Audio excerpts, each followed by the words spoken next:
Hi, ladies. Welcome to another episode of the Femalepreneur Coach podcast. I'm your host, Rebecca Barr, and I'm super excited to be joined by a guest expert today, Tori, who is essentially a marketing expert and passive income expert for online business owners. Thank you so much for joining me.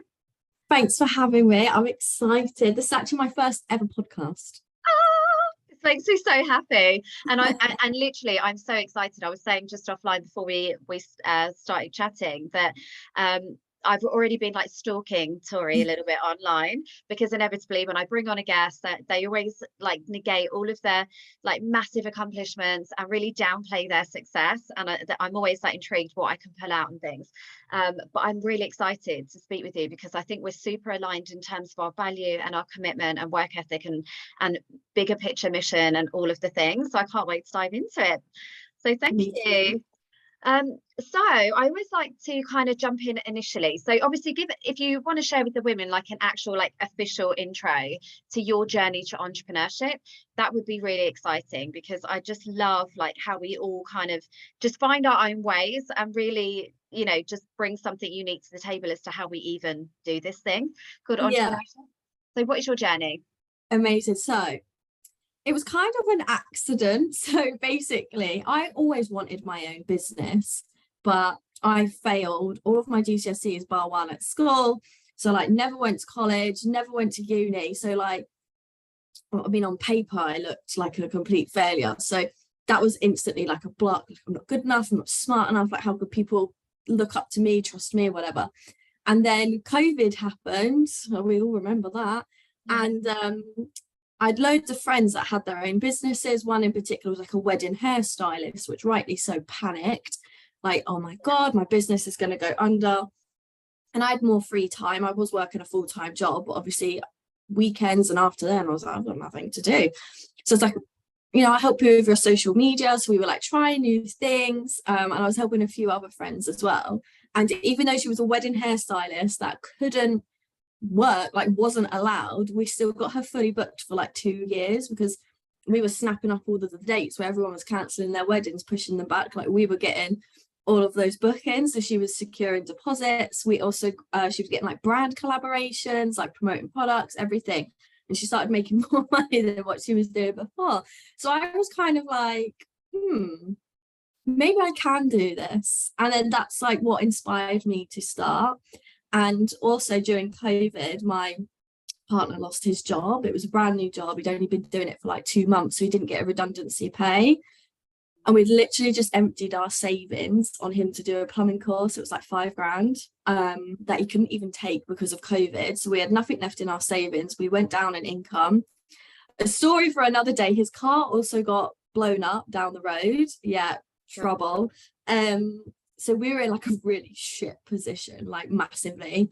And that like definitely gave me the kick up the bum even more. Like, I remember thinking I felt so out of control of my life, like everybody, couldn't see family, couldn't see friends, didn't like my job, didn't have enough money, was worried about paying the bills. And I was like, I'm 25 years old. I can't do this the rest of my life.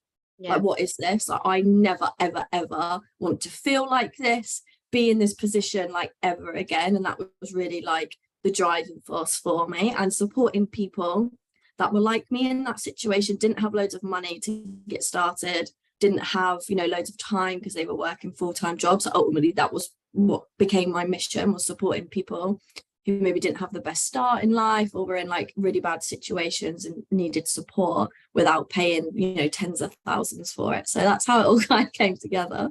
Oh my God, I love that. I love so much of what you've just said, because I think firstly, there aren't many women who are like, I was just a born entrepreneur. Like, I've always had this air of like confidence and all the things. It typically comes from a place of necessity. Like, that's my experience. And when like the shit hits the fan, that's when you really see what you're made of. And the universe always knows best, right? So even when we're trying to negate these things, I had exactly the same journey as you, in the sense that, you know, I kind of always knew, like, I worked 3 jobs, I did all the things, I hustled for money, but I always knew that there's got to be an easier way, right? Like there's got to be an easier way. And yeah, I didn't have that confidence to like quit my job and like burn the boats on the bridge or whatever, or on the beach or whatever the saying is. And I, you know, same as you, didn't have the best start, couldn't go to college. Like I didn't even live at home at like 14. So it was very much like, what can I do? I can just outwork everybody. And I had like 3 jobs right up until when I was 6 months pregnant with my first daughter. Like I couldn't let it go because the online space wasn't a thing. You know, it was literally like, how much more of yourself can you get out there and working? But like the universe always knows best. So it wasn't until like my mum basically was I was single parent, 3 kids. My mum was my main childcare giver, and she passed like she had a stroke, so she couldn't have kids, and it was like done. My whole corporate career done in like one visit to my mum's. And it was like, shit, what am I going to do? And that's when like, it's like when your back's against the wall, you really pull out the bag, all of these skills that you had all along, but you just were too afraid to tap into. And I've never looked back, and I've been in entrepreneurship now for like 9 years. But what I love as well is that when everybody else goes left, you went right. So when everybody else is cancelling, conserving, and probably like absolutely panicking, you were like, there's an opportunity here. Like, how can I make the most of this when everybody's doing this? We'll do this. Also, that you've been of service to your friends. God, where do I get a friend like that? None of my friends understood it when I owned my own business, like other than the fact that one of them was a hair salon and they come in and get like free blowouts. Like no one really was interested at all. So I just love absolutely everything that you've said, and presumably from there then you've just kind of like found your way through learned experiences and just mastered your craft. Yeah, a bit of both really. So lots of, well, as a manifested generator still now, love to experiment. Like if somebody's like, oh, have you seen this new thing, or have you tried this thing? I'm like, no, but I'm going to. I do a lot of experimenting, trial and error, and I think that's a lot of what the journey is anyway.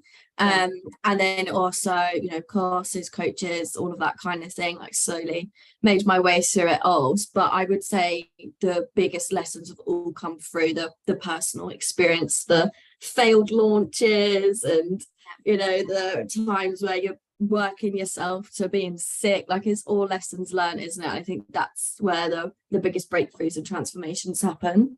100%. And that's the thing that most people try and bypass. Like they're all looking for the hacks, the trends, like the quick wins, and yet you're missing so much of the puzzle. I think as an entrepreneur, like I've had honestly the most spectacular fails in business, but that has taught me so much about me as a person, but also about like, okay, there's always another way.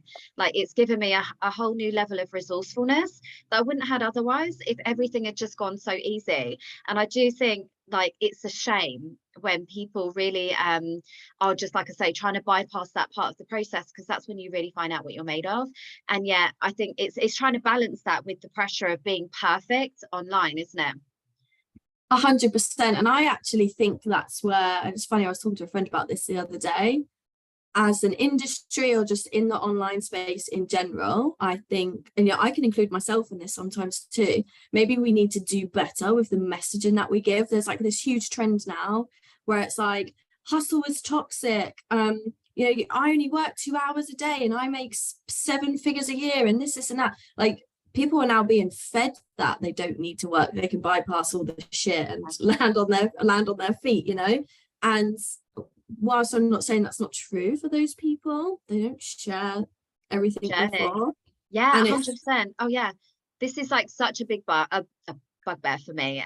Yeah, 100%. Because part of my journey is that I've also like done for you work. I've also done for you work for coaches behind the scenes. I know what goes into like those launches, like the team, the ad spend, all of the things, and then the refunds and the fallout at the other end. And it frustrates me that people perpetuate that cycle that, like I say, that it's just easy. I sit in my pants and make 100 grand before breakfast, and there is just no negative consequence at all whatsoever, and you can too. And people are buying into these coaches, and the reality is, could they replicate their success today? Probably not. Are they like missing a massive piece of the puzzle? Like you said, all of those failures and the team and the costs that go on behind the scenes, it's super frustrating. Yeah, 100%. And yeah, I feel that's why a lot of people are now coming into the online space with the attitude of like, oh well, so and so said it was easy, so it's got to be easy. And it's like, oh, Oh my God, No. yeah. I actually had a client that was that came to me initially as a client. She wanted to build this business. She didn't have anything. Like, she had a little social media following, but that, like, nothing. Like, she didn't have any social proof. She never worked with anybody, didn't have any modalities, like literally had nothing to bring to the table. What, straight out the gate, right, 10K. I want 10K months. I want this. I want that. I want people to pay like 5,000 to work with me. And as soon as I literally gave her like a few little strategies to start building trust, she was like, oh my God, I'm being really honest. Like, that feels like too much work. Like, I'm out. Like, I'm like, you literally want what used to be like in my corporate days, if you were earning like 6 figures a year, you owned the company. Like, you were a director, you were like an owner. So now it just blows my mind, like the audacity and the entitlement of people coming into the online space, that they're like, I want 10K before breakfast, and I don't want to talk to people. I don't want to have to do any work, and I don't want to have to like have any exchange whatsoever. Thank you, please. Can I have that business? It's like, Yeah. And I think the word you said there, entitlement, is a big one I keep saying as well. It's like, why are you entitled to skip what everybody else has been through? And yeah, I feel like it's a real big thing at the minute, and it's just hard to get that balance, isn't it, between like, yeah, eventually you can have XYZ, but to get to there you need to do all of this stuff. And yeah, I feel like it's maybe just as an industry as a whole, maybe we all need to do better with the message we are portraying, because I've definitely had moments where, you know, I can go on holiday and make sales every day. I don't have to serve clients to do this. Is where I do my passive income. But I spent 2 years building my business in a way, failing loads of times in order to be able to do that. Yeah, 100%. And building trust with your audience, you know. I think gone are the days of like the influencers where it's just like, buy my shit, buy my stuff, like, here's a link. I think people are much more discerning now. Like, obviously I'm approaching it from more because I have a psychology background and like consumer trends, and that fascinates me, like why people buy, you know, from that perspective. And I think definitely, like, we all had a captive audience during COVID and had a real opportunity. If you were like somewhat motivated or could spot a trend, like, you really like rise massively in success. To then replicate that going forwards without all of that like bro marketing and misleading tactics, it's now like, what does that leave now? Thankfully, I think it means that it's like the rise of the heart-led entrepreneurs that actually want to get their clients results and actually care about what they're doing. So I feel like it's a really great time to come into it. But I was just going to ask you, out of interest, do you follow like boxing, MMA, or any like Grant Cardone, any of the like super masculine like business leaders? I wouldn't say I follow them as in I follow them really, really well. Yeah. But I do pay attention to them, have a look at them. Yeah. Oh, I saw an interview the other day and it was like, I wonder if you'll be like me. So I saw an interview with Grant Cardone, who's like a massive property tycoon, like really like very much masculine style of business leadership, which I really resonate with because I think he's all about doing the work. But he was chatting with Dana White, who is obviously like heads up MMA, and they were basically saying like, there's this really unprecedented time where people coming into like the workplace now, and like the young ones coming up, like they don't want to work at all. They just want success to come easy. They want to be a YouTube sensation, like they want everything given to them. And they were saying, if you have any element of like being a savage or having any hunger in you to want to create massive success, like, you are going to dominate, because everybody else is looking for the easy wins and the path of least resistance. If you are somebody who has any grit or determination about you, like, now is your time. And it literally gives me chills because I'm like, yeah, like that's probably So true. Yeah, do you agree? 100%. I always, when people say to me like, what's one skill, you know, you think every business owner or entrepreneur needs, I'm like, I don't know if I'd call it a skill, but you've just got to be resilient. So fucking resilient. Like, get knocked down, get up, get knocked down, get up. Like, that is the journey, whether you like it or not. And like, sometimes you might just get knocked down a little bit, sometimes you'll get knocked down a lot. And you know, life's unpredictable. You've got to be able to deal with things changing all of the time and adaptable. And I think if you've got that, you don't even necessarily need to be super talented at something or have a huge variety of skills. I think you've just got to be able to get through it, which a lot of people can't because they don't want to. Yeah, and also maybe they've not been tested. So I think that's the thing. It's so interesting where you said about it's about the resilience, because I always say when I look back to the version of me that it was in corporate, like she was super watered down, she was a people pleaser. Like I really didn't even know what I was capable of. Like I've always had like that grit because I had like a really turbulent childhood. So I never had anybody to rely on, but I still was like massively underplaying the woman that I really was, even as a mum. And then it was when I moved into entrepreneurship where it was like, suddenly I don't give a shit what people think. Like I've got, kids to look after, I've got bills to pay, I've got staff that I'm responsible for. Like if I need to get out into the marketplace and hand out leaflets, guess what? I don't give a shit. I don't care if people like think I'm an idiot or are like silently judging me. Who cares? Like it's about serving my clients and getting out there and giving my business the best possible chance for success. And I think when you finally get to that place of like zero fucks, that's when you really start stepping into your true power as a woman and stop caring about everything needing to be perfect. And it's just about moving and, like you say, bouncing back better and stronger than ever. 100%, yeah. Work ethic as well is the big one. I've always had really good, even when I was in a job I hated, I had such a good work ethic. So I've also got endometriosis, which has gotten a lot better now, but like a few years ago it was horrific. Like the pains would wake me up in the middle of the night.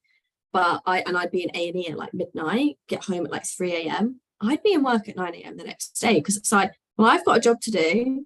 I don't want to let my team down. I don't want to let my boss down. Like I just always have had a good work ethic. I could have a cold, I go to work. Like that was just me. But that was the way I was raised. My mum was like so big on that. If I was ever like, Mum, I don't feel well, she's like, you're going to fucking school. So like, Has anything fallen off? You're fine then. yeah, literally. And I remember, so when I failed my GCSEs, obviously wasn't going to college, summer holidays started. She let me have like my last summer holidays, out with my friends, having fun. And as soon as September rolled round, she came in my room every single day, 6 o'clock in the morning, turned my bedroom light on. She'd get the fuck up and get a job. So she said to me, you're not going to college, you're going to get a job. And I was like, all right, fair enough. And even when she knew I was applying for jobs, all of that every day in my room, 6 a.m, light on, get out of bed. Like, yeah.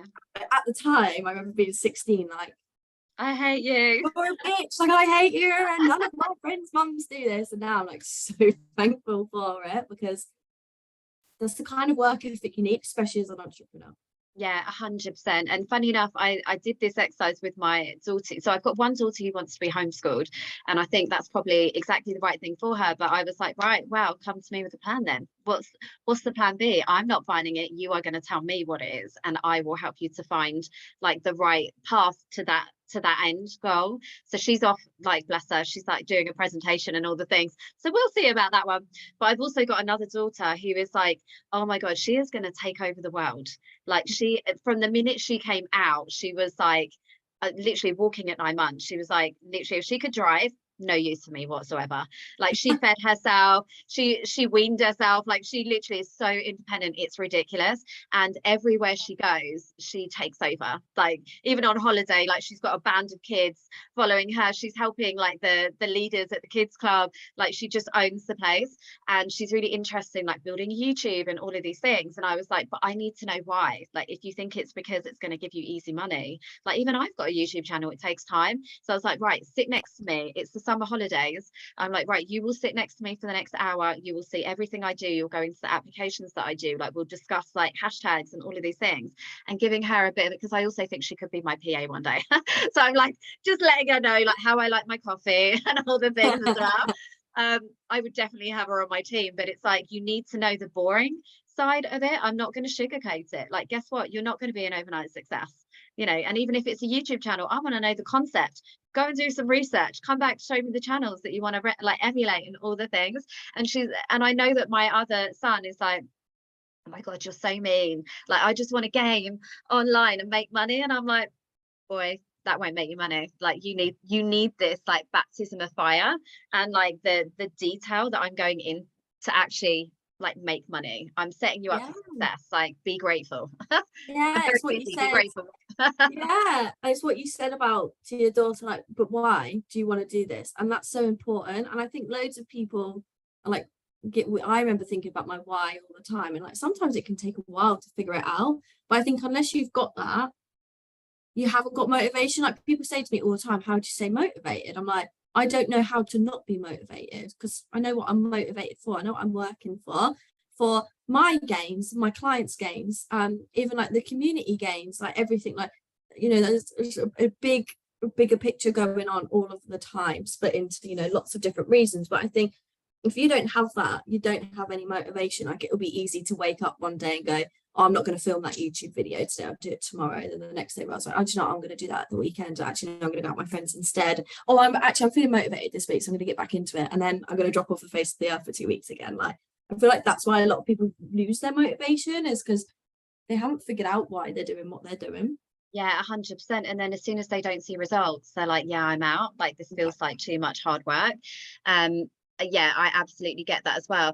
One thing I noticed though that I loved with you when I was going through was that you're kind of a fan for the legacy building, as much as you absolutely dominate social media in terms of like Instagram.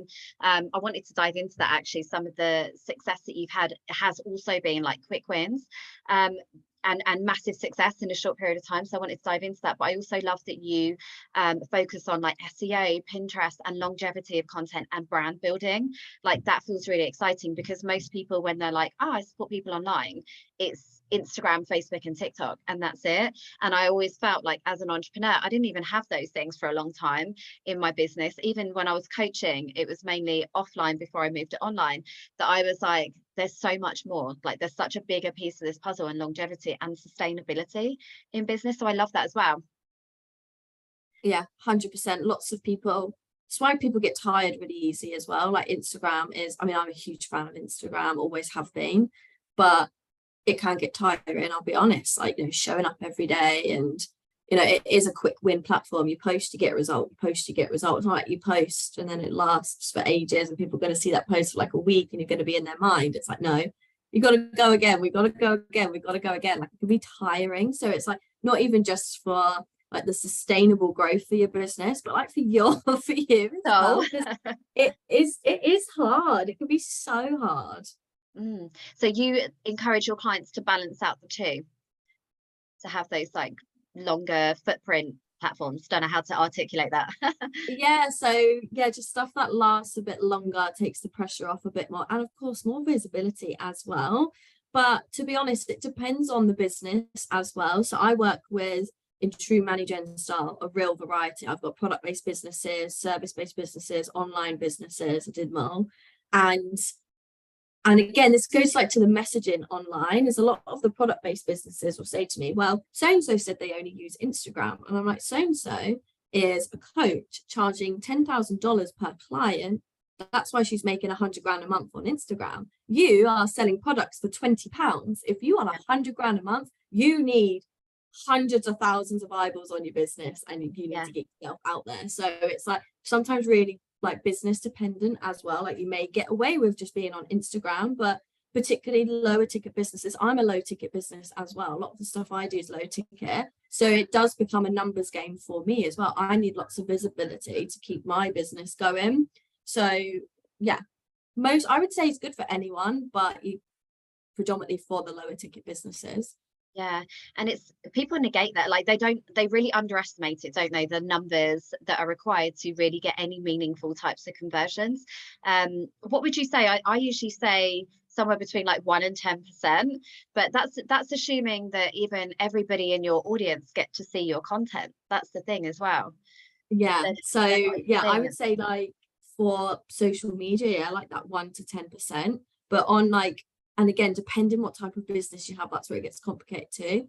A lot of my the women I support that are, you know, got like websites and you buy through there and all that kind of thing, the average conversion rate for websites is 2 to 4%. Is really, really low. Wow. But when I explain that to them, I'm like, so if you're selling a product for £20 and you want 10 grand a month, you need 25,000 people on your website every month. They go, yeah, and they've got like 500 followers, and they're like, yeah. Oh.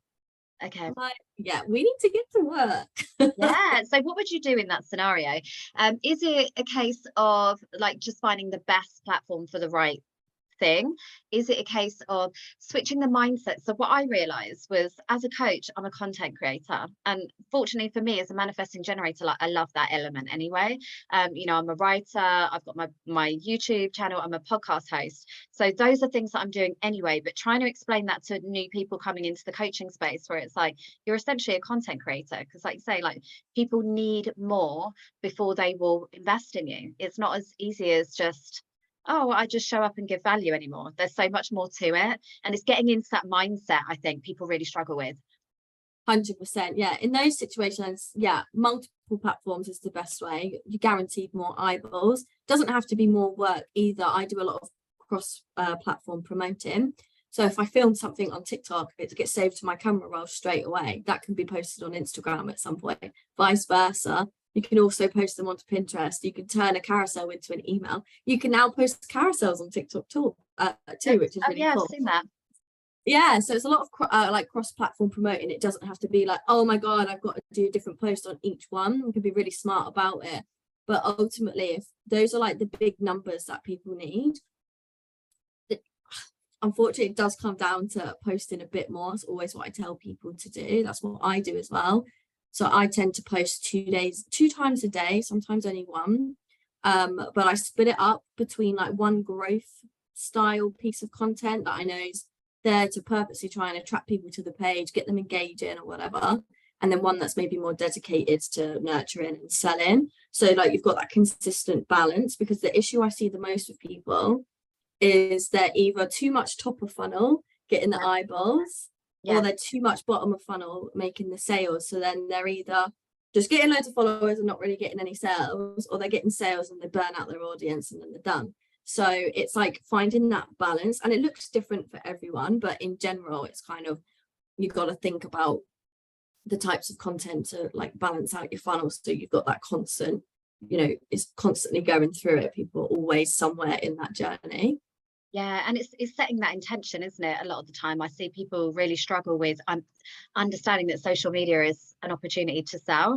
And it's insane as well, because obviously when I had like my brick and mortar businesses, like I, you know, to advertise, you'd have to pay for leaflets, hundreds of pounds, and get those distributed. You'd have to pay for marketing and radio ads and publications, and it was thousands of pounds that would have to, it's just a given. Like, you can't possibly grow your business if people don't know that you're there.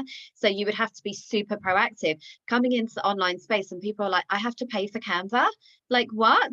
And I'm like, you want a business, you're a business owner, there is an investment in that. Guess what? And also, you're the business. So equally, the investment is in yourself, because if you're not good and your head is not great and your energy is not great, then your outcome is not going to be great either. So you've also got to protect the asset, which is you. Like, and it just blows my mind. Like, and I think we're both very aligned with that, because we both went all out for and all in on our businesses. Like, I literally sold my house and relocated my family to buy my first business. It was like £250,000 investment. And I had no fucking clue whether I had no business owning a barbershop business, by the way. I'd never even stepped in it. But I was like, I literally have no plan B. Like, there is no out. It's got to work. Whatever the fuck happens, like, it's got to work. So let's just figure it out. And that was it, you know. These people that are like, oh, I've got to post on Instagram like every day. And, you know, it's like, yes, girl, get on fucking Instagram. Like, what is the problem? 100%. I say to people all the time, same as you. So I've never had to run a business where, you know, online didn't exist. So I always say to people all the time, I'm like, look at it from a different way. How fucking cool is it that it is pissing it down outside? We are on our sofas watching Netflix in our gym jams with our favorite slippers on, and we're posting, and thousands of people are seeing our businesses. Whereas, you know, 10 years ago, we would have been out in the rain, knocking on people's doors, putting up flyers, all of the rest. Like, how cool is that? Like, and like you said, it's a mixture of mindset as well, isn't it? Like, flipping it on its head and deciding to have fun. One of my clients did that recently. She was like, I've just decided reels are going to be really fun now, and they're just going to be great. And then, like, literally she started getting results. Is that the only reason she's getting results? No. But it made it feel good to her. So she probably become more creative, posted more because she decided it was fun. So it is a real mixture of the mindset and the strategy as well. But yeah, so many people are very like, I don't want to post twice a day, Tori. I'm like, okay, then let's go and put 50 grand into ads. Then you won't have to post twice a day. Well, I don't want to do that either. Yeah. But what do you have to do? That's it. Like, I was sitting here thinking the other day, God, if I sat at my desk, because also like I have so much fun with it too. I'm so lucky that I've built my business to be super flexible around me, around like my home life and all the things. And I remember thinking like, God, I used to travel like 50 hours a week. I used to be sit at my desk 8 o'clock in the morning and be getting home at 6 o'clock, wouldn't even necessarily get the kids to bed or any of those things. If I put that level of like hours and work and intention into my business, I'd probably be like the next Grant Cardone. Like, it blows my mind, but I can have a pretty successful business with like a fraction of that time and energy and intention. Isn't that insane? Like, we It live in this is time. insane. It is insane. But that's why I also say to people as well, is like, yeah, you can get to that point, but like I really say to people, you know, when they're like, oh, I didn't post today because I was tired. It's like, do you ever go into your corporate job, into your boss's meeting room and go, I didn't do that thing today because I'm tired? You'd be like, fuck, I have to get this done. So like, why Yeah, don't you treat your own business that way? Like, yeah, and that's the bit that blows my eyes. Like, oh, I was tired today, or you know, this happened, this happened. It's like, what would your boss say? Oh, he kicked my ass. So why aren't you kicking your own ass, girl? Like, this is for you. You're doing this for you, and you're doing that for yeah, them. Like, what are we doing yeah. here? I know it is that like mindset shift that has to happen, even as a collective.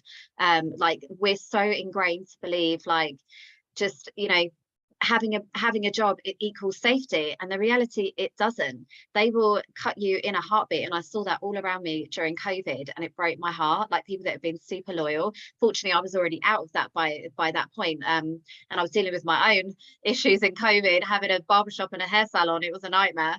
But I just thought, wow, the best thing you can ever do to really like elevate your money mindset and to welcome in more abundance and really change your life is understanding that you don't need anything else outside of you in order to be safe. Like, you are the safety, because guess what, like you did, you'll figure it out. You'll keep it moving. You'll find a way. You're not going to allow yourself to be homeless on the street and like just literally lie down on the side of the road and be like, okay, I'm just going to die now. I'm going to sit here. I've got no more energy to save myself. Like, we are ingrained at our deepest level to like be wired to be safe and to ensure the survival of the species. So stop underestimating what the power that you have, and putting all of that emphasis on things like money and a job and other people, because no one's coming to save you. You are your Literally, own yeah, safety.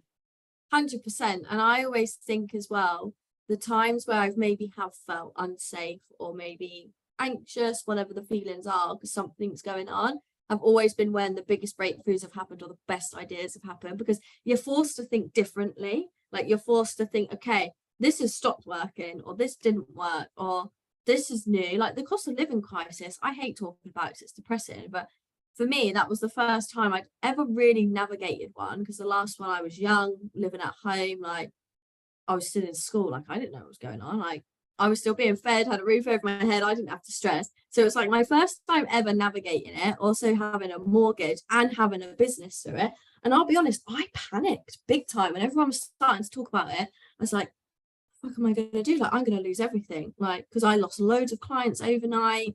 I was like, I'm literally going to lose everything. But in those moments, I was forced to be like, no, we're not going to lose everything. We just need Which to is go back to the mind-blowing, drawing isn't it? board.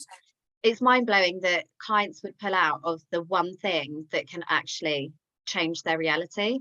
Because Yeah, for me, it's like, if you need more money and you know things aren't working, what's the first thing you need to do? Invest in somebody who can help you to get more money. Like, you know, yeah, that's the last thing that you pull out of, in my opinion. And that's when you physically cannot afford it anymore.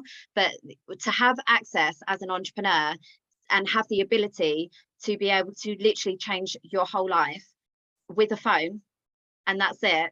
You know, like, if I've had this with clients where they're like, oh, I don't know what I'm going to do, like money, I'm like, girl, like, that's when you get to work. That's when you double down. That's when you really get intentional about what it is that you want to create, because you have that power available to you on your phone. Like, you can make more sales tomorrow if you want to. yeah, But we forget, don't we? yeah. And like, sometimes I think, yeah, it's just that little reminder of, you know, I've done this before, I could do it again. Like, Yeah, 100%, yeah. So what do you like, I'm always interested in like your process. So first of all, actually, I'll circle back to the thing that I saw in your, because I am also interested in like the quick wins and the energy flows where intention goes. And like we just said about the cost of living, it's like actually you've got that power inside of you that you can create massive like cash injections in your business if you really decide and you really go all in. Like there are billions of people in the world at any one point. You only need like such a small fraction to really create a meaningful income. So that's the time when you double down. For me, you don't give up, you go all in. And one thing I noticed was that you said about on one of your posts, I think you created like a massive new following in 30 days. Was it like 22,000 or something new followers in 30 days? I'd love to know what that process was, because I'm always about like, especially as a manifesting generator, like we redefine what is possible and realistic. We collapse time and we get there quicker than everybody else. So I love that you've just intuitively done that with your manifesting generator energy. And what did that look like? Why did you even decide to do that? And what was your process? It's really funny actually. So obviously I need what we just discussed. I need a lot of volume to hit certain numbers for the business. And what was really funny about like what I decided to do differently was, right, I was on my high horse for a really long time with reels. I was like, everyone's doing the same shit, it's fucking boring, I don't want to be like everyone else. And then like one day I was sitting there, I was like, what can I do? And I'm looking through and I'm thinking, well, Tori, this stuff is popular for a reason. People like it. It's like I wouldn't be like, I don't know, look at Pepsi and Coke, like they're not that different. Same as like all fizzy drinks. Could you imagine if, you know, somebody's got the next best fizzy drink in the world and they're like, I'm not doing that because Coke's doing that and Pepsi's doing that and Fanta's doing that. Yeah. So I was a bit like, what the fuck am I doing? Like, why am I so on my high horse? It's still me, even if, you know, I just find a way to make this work for me. So I just started really, really studying content and like noticing things about it. I was like, well, that's doing really well, that's doing really well, that's doing really well. And it's been doing well for a long time. So I'm going to kind of like put this together and do my own way. And obviously I was posting every day anyway. So I had a lot of like traction already kind of going. And then, yeah, got off my high horse, started posting content that was actually popular and flew. And I thought, this was really obvious. That was what was really annoying. And normally that's the way, isn't it? When you have like your breakthrough and you do it, you're like, why didn't I see that earlier? I think it's that balance, isn't it? Like as a manifesting generator, like we're a little bit rebellious and we don't want to be like everybody else. Like that, to have a really ordinary, boring life is like a fate worse than death for me. Like I'm like, oh my God, anything but ordinary. And like literally, I just want that extraordinary life. And I think it's probably that element. But then it's finding it, like you say, approaching it from a place of curiosity, which we should always be doing in business anyway. It's not about you. It's not about us. It's just about the things that work and the things that don't, and really taking your ego out of the situation then enabled you to, what I love as well is use your manifesting generator strategy, i.e. take inspiration from the people around you and then make it your own and come back with something that literally is like game changing because no one's doing it that way. Yeah, and it was literally like so the first post that went viral ended up hitting like 9 million views. Wow. Huge, yeah. And I was like, what the fuck? So like a week later, I was like, I'm going to post it again. I literally exact same video, didn't change it, just put a different audio on it, posted it again. Went, I think that one got 500k, and I was like, I mean, that's still really good, but not 9 million. So then, like, wait, like another 2 weeks, I posted it again, and it went viral again. I think this time it got like 2 million, and I was like, how funny is that? Like, and this is like the thing. I feel like people always think they need to reinvent the wheel. Yeah. And like, that's why a lot of people get burnt out. Sometimes it's just, yeah, working a bit smarter and going off data too. I literally just looked at the data, applied it, and then found a way to keep replicating it. Yeah, taking the emotion out of the situation 100% is so important in business, to really getting out of your own way. Otherwise you become the block to your own success. You become really set in your own ways. Like you say, you don't approach it with a sense of curiosity, more like as an experiment, because that's what it is, right? It's just like numbers, data, what's working, what isn't. And if you can take it out, like the emotion out, where it's not about whether people like you, then it makes it much easier to treat it like a business and run it like a business. Yeah, I think especially when we've got personal brands, we take everything personally. We shouldn't, you know, sometimes we do need to detach from it. Same as like if you know someone says no to buying, sometimes we can react from a place of like, oh, they don't like me, or I said something, Yeah, they don't want to work with me, blah, blah, blah. But it's like, no, they're just saying no, like yeah, to the offer. It's not me. And yeah, I feel like that's a really important thing for people to remember, is that it's not all about us. And I feel like I say this to my clients all the time as well, when they're like, oh, I don't want to post about my offer again today because I did it yesterday and I don't want to annoy people. And I always say to them, I'm like, no offense, nobody's paying that much attention to you. yeah. Nobody Like, cares. Nobody's they're obsessed with not you. going, oh, Tori, you posted the same offer yesterday and you're doing it Yeah, again today. Like, I don't want to buy that. What are you doing? Like, nobody's yeah, reacting like that. yeah. Or like You're when trying you to help me? repurpose, How dare you? How dare you yeah, try and help me with your offers? Get back, yeah. evil woman trying to make money and have a sustainable business. Like, Yeah, like no, like that's like what these little thoughts in our head are telling us though. Same with like repurposing content. When I tell people to do it, it's like, what if people notice? I'm like, we're all consuming hundreds of pieces of content literally every day. yeah. Nobody's paying that much attention to you. I'm sorry. Yeah, sorry, they're not obsessed with you. Like Yeah, we all think that literally. everybody is, don't we? They're all silently like watching and judging. And I always, have you seen that reel that's like, if you're still watching but you don't like me, then you're officially a fan. And it's so Yeah, true. Like if these people are obsessed with your content, then amazing, because you're getting more views and then probably being pushed out further with the algorithm. So thanks very much.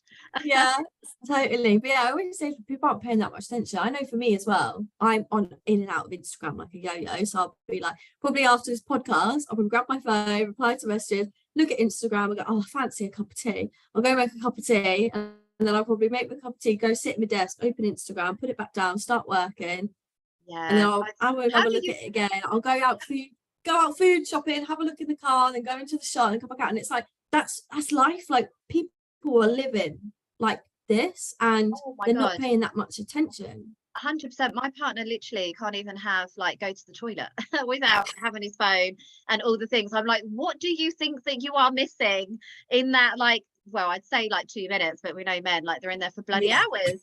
I'm like, what do you think that you're missing in that time? Like, nothing has happened. Like, aliens haven't taken over the world. Nothing Yeah, really and exciting has they're happened. probably just like scrolling like this as well, like not even taking it in. Yeah, well, it's so this is the thing actually, because obviously I'm a hypnotherapist as well, and when you are doing that, you're actually in a trance state. So which is essentially like hypnosis. So you've really got to be intentional around what you are allowing into your subconscious and ensure that the content that you're consuming is like really positively affirming and making you feel good. If it's making you feel some kind of way, then unsubscribe. But how do you find the balance then with that content if it's your job and it's also your escape? So yeah, I used to be hard. I used to get triggered a lot on social Yeah, media. But I've kind of learned, well, for a lot of the time when I was actually getting triggered, it was actually me being jealous without realizing. yeah, And yeah, this is going back to the whole figuring out why you're doing this and what you want. yeah, yeah. Because I was looking at people and I was being really judgy, but it's like, actually, no, I'm fucking jealous. Yeah, So and then it's like, such a now I've managed powerful to, emotion. yeah, so I've managed to flip it now. And when I see these types of people, instead of being like a green-eyed monster and feeling jealous, I'm like, how fucking inspiring is that? Yeah. Well, Like, that's I the can do thing. that.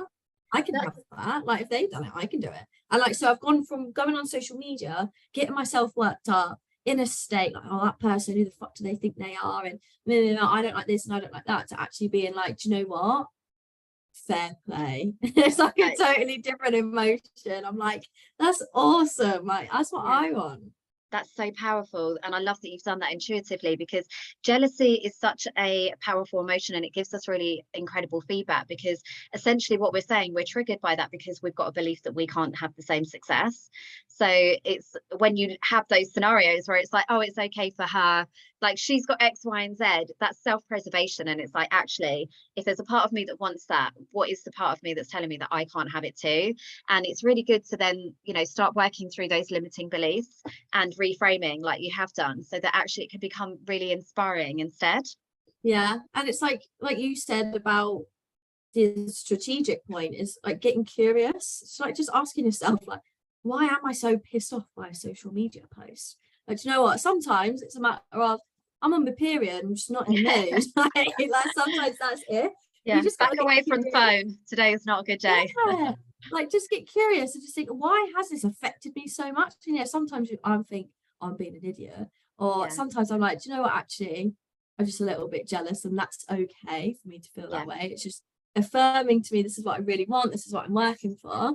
And other times it's simply, do you know what, we're all so different. That's their opinion and this is my opinion. They're not affecting me, it doesn't change my life, let's move on. 100%. Yeah, and having that's how you get out alive, I think, when it comes to social media, without it massively affecting your mental health. And I think it's really sad when I see people online that are like, oh, I'm back, guys, like I needed a break, like needed some time away from socials. And it's like, why? Like that should be part of your daily maintenance, like you say, having that emotional intelligence to regulate for yourself. If something is not feeling good, like unsubscribe, like do the journal work, like don't allow yourself to self-sabotage your own business growth and attempts at making money because something else has triggered you. Don't allow others to have that power over you. Just be that gatekeeper for yourself. 100%. I had a moment only a few weeks ago, I was really triggered by something, and the first thing I did, because I noticed it but was struggling to deal with it because I felt like this for a few days now. Yeah, First thing I did was I messaged my mindset coach and was like, I don't know what's going on, I feel like this, I'm not sure why, can we talk? yeah, And I got somebody else to help me through it, like, yeah, because you're not going to be able to support yourself through something every time. yeah, So it's like having the right people around you as well to lean on in those moments. Like I used to have friends that, you know, we'd all end up in this vicious circle where someone would start bitching, so we'd all start bitching, or someone would moan about this, we'd all start moaning about that. And like, you know, sometimes you've just got to know where yeah. you need to be, who you need for support if you can't figure that out on your own. 100%. And understanding that you're the asset, you're the business. Without you, there isn't one. So it's not only just like building teams and investing in software, it's investing in yourself to make sure that you're good and like keeping the party going and operating at that higher level self. So I absolutely love that you've done that intuitively anyway. And yeah, 100%. Like your friends, I will say this to like clients, like your friends, your partners are not your business partners. Like you have to have something outside of that, or you're really going to be like just diluting the water in terms of muddying the water, whatever the word is. But you know, like you don't want your partner to be your journal, like you want them to be your partner, and you've got to keep those things separate. So a 100%. couple of things I was really interested in is like your view as an expert, not only in passive income, but also in social media. Like, what do you see that most people are really like missing an opportunity in right now, either on like different social platforms that they're either utilizing or not utilizing, or like with the passive income element as well? Like, what do you see most people like just massively under utilizing? So for passive income, I would say digital products for sure. They're booming, they're huge right now. And literally anybody can do it. I keep saying to people, digital products at the moment is a bit like, you know, when Bitcoin first came out and we were all really Yeah, skeptical, like, is it real? Like, I yeah, don't understand. And then like a few years later, people were like millionaires and billionaires because they saw an opportunity and jumped in it.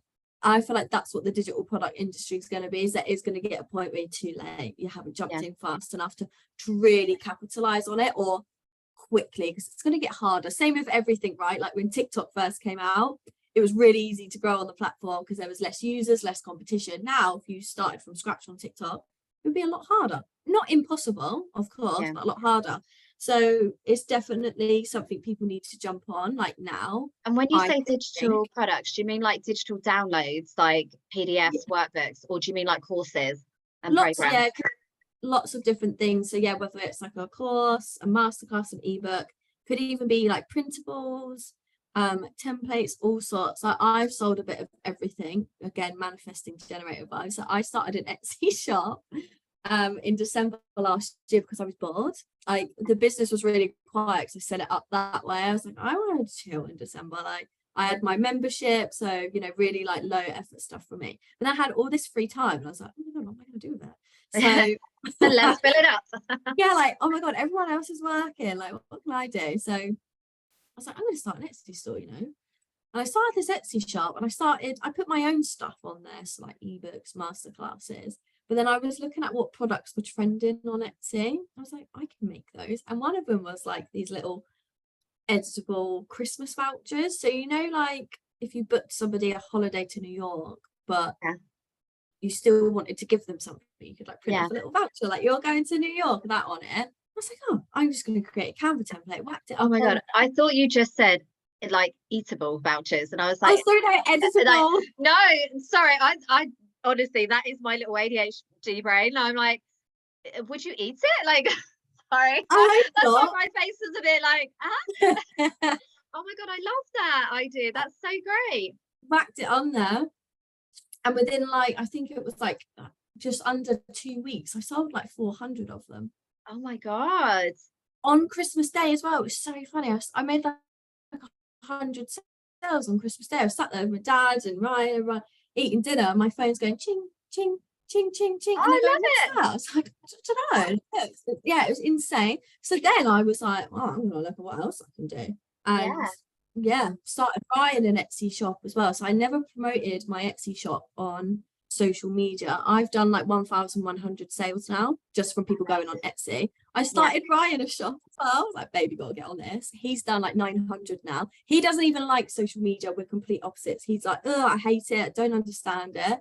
And yeah, he's like made all those sales as well. So it's not even just for, I think lots of people think digital products, passive income, education. Yeah. Not just that. Yeah. Huge. Yeah, I mean, God, I had an Etsy store. I didn't make anything like that. And I think I just didn't have the commitment to go all in and master it. So would you say it's like great imagery, SEO, like just being quite strategic with the descriptions and all the things? Yeah, mainly SEO and also knowing like what's really popular. So for example, what we're August now, so Halloween's coming up. So I would be looking at creating things that are like Halloween related now, Yeah. because SEO sometimes needs like a bit of time to know where it's going. So I'd like to be creating that now, and then like September I'd be thinking about Christmas and all of that stuff. So you can jump on the trends, because if you jump on a trend and you like they take off, Etsy just like starts pushing your store out more, which is why I got so much traction, because that little Christmas voucher was getting sold so much. It was bringing other people to other products in my store.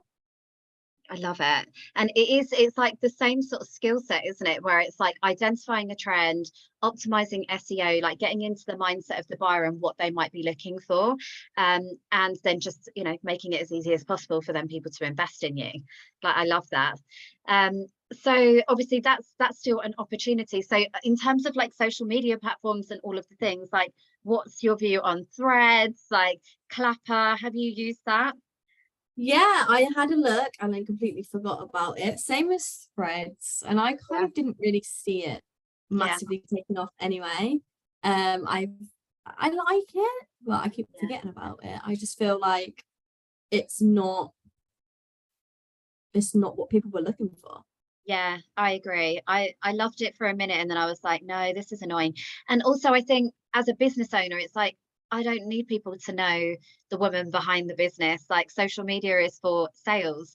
I can change your goddamn life. If that's not enough for you, then okay, like you don't need to know what I had for breakfast. I'm all about building trust and alignment.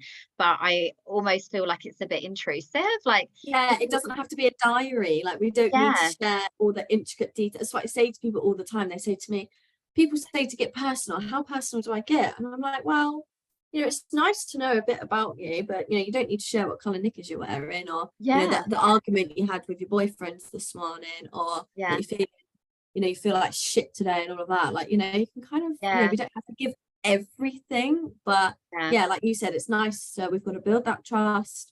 And as well, I feel like when people know you, that's where you get your vibey clients as well, isn't it? Like I'm so lucky. All yeah, of my clients are wicked, so cool.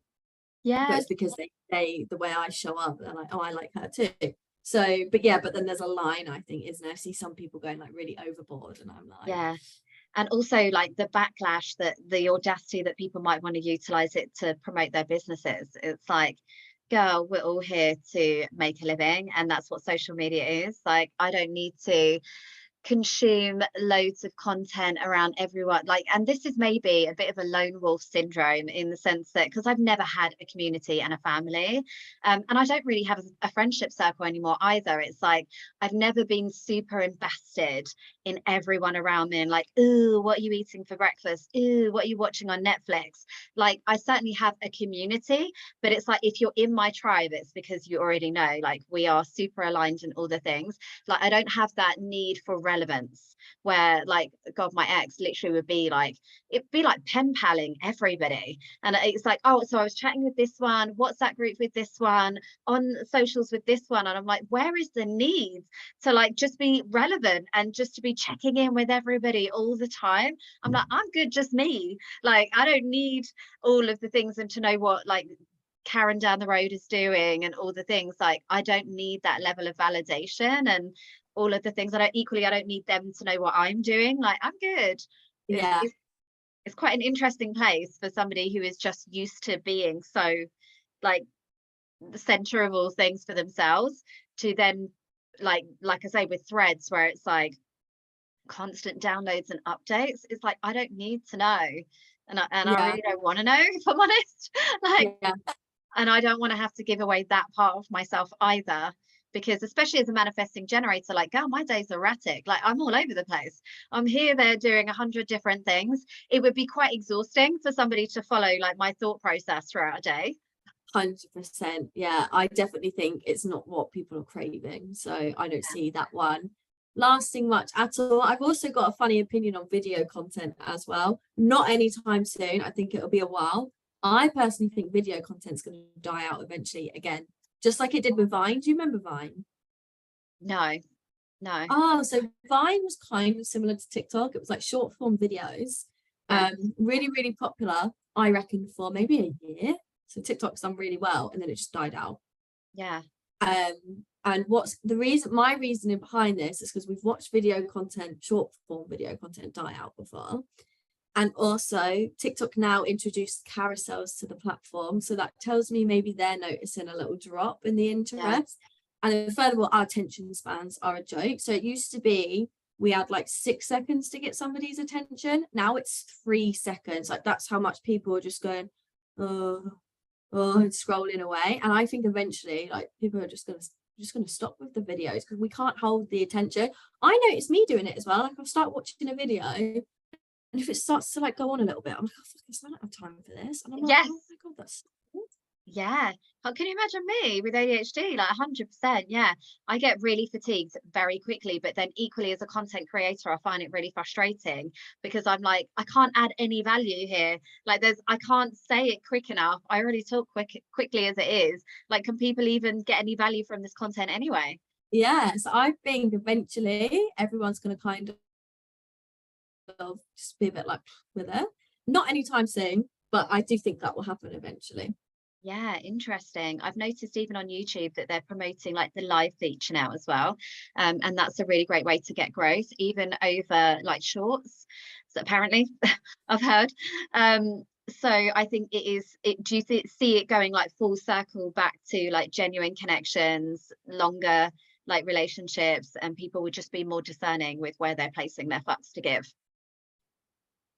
100%. Yeah, because when TikTok came along, it completely changed the way we were consuming content as consumers. So, you know, I used to, like, maybe go on Instagram, look at a few nice pictures of my mates, like him, like a few celebrities I kind of followed, didn't follow that many. And then, like, with TikTok as a consumer, I don't even look at who I'm following. I just go on the For You page and I'm like this through it, just like laughing at all the videos, like it's kind of funny, or, you know, whatever. So I've gone from just like going, oh, a couple of photos of my mates, fine, to now scrolling sometimes for like an hour straight. Like, next Yeah. one, next one, next one, next one, next one, next one, next one. And I do feel like there's only so long, like, we Yeah. can do that before we start to crave, actually, I want to see my friends' photos, I want to watch this because I generally give a fuck about that. Like, Yeah. and yeah, I do think it's going to change. Live content, I think, is going to go back to being huge as well. I'm seeing lots of platforms leverage lives. TikTok does it really well, live videos. Instagram's got a lot of work to do, but I didn't know YouTube you could do lives now as well. That's cool. Pinterest are introducing live. Oh, wow.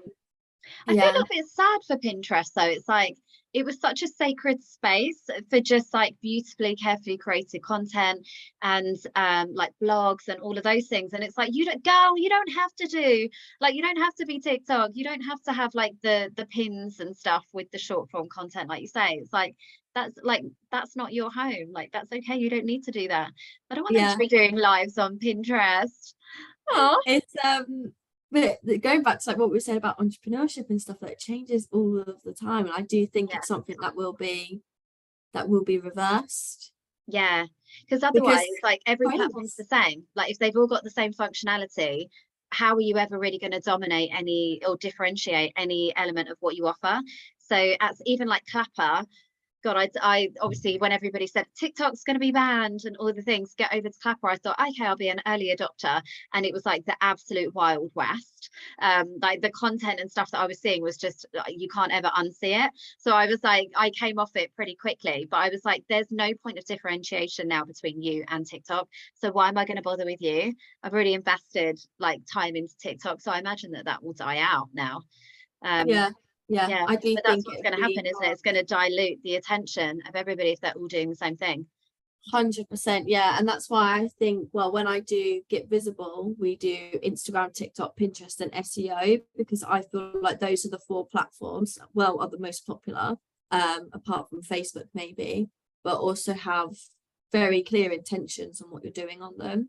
Yeah, Whereas, like you said, some of the others, it's getting to a point, some of the features, it's getting to a point where it's like, well, what's so different? But it's not necessarily about doing something, say, using video really different. It's about just getting more people to see it. yeah, So Instagram's definitely a community building place, you know, where you yeah, kind of, you've got maybe your more fans there commenting and DMing, all of that kind of stuff behind the scenes.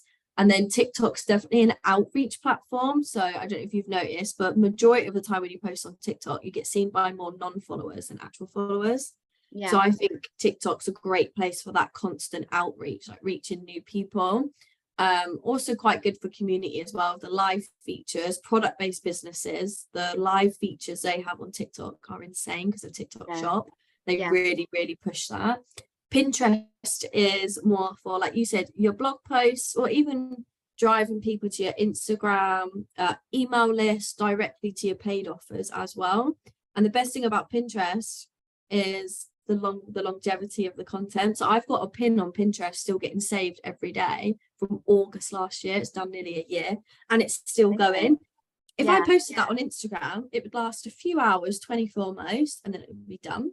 yeah, So Pinterest is really good for that. And then same as SEO, so getting yourself ranking on Google. Again, like if you rank at the top, you could be there for years and constantly get that flow of traffic. So that's why those four platforms in particular are the ones that I'm a really big fan of. yeah. And you've got an incredible workshop coming up on that as well. So I'll make sure that that's linked in the show notes, because I absolutely, it's so refreshing to have an online marketer that talks about that longevity of content rather than just the quick wins. And it's the balance of the both, isn't it? It's like you've got to constantly be bringing in new eyes, but you've also got to have that work smarter for you as well, which I love as well. So the last question I just wanted to ask you is like, what's next for your business and your growth? Like, where do you see your business evolving?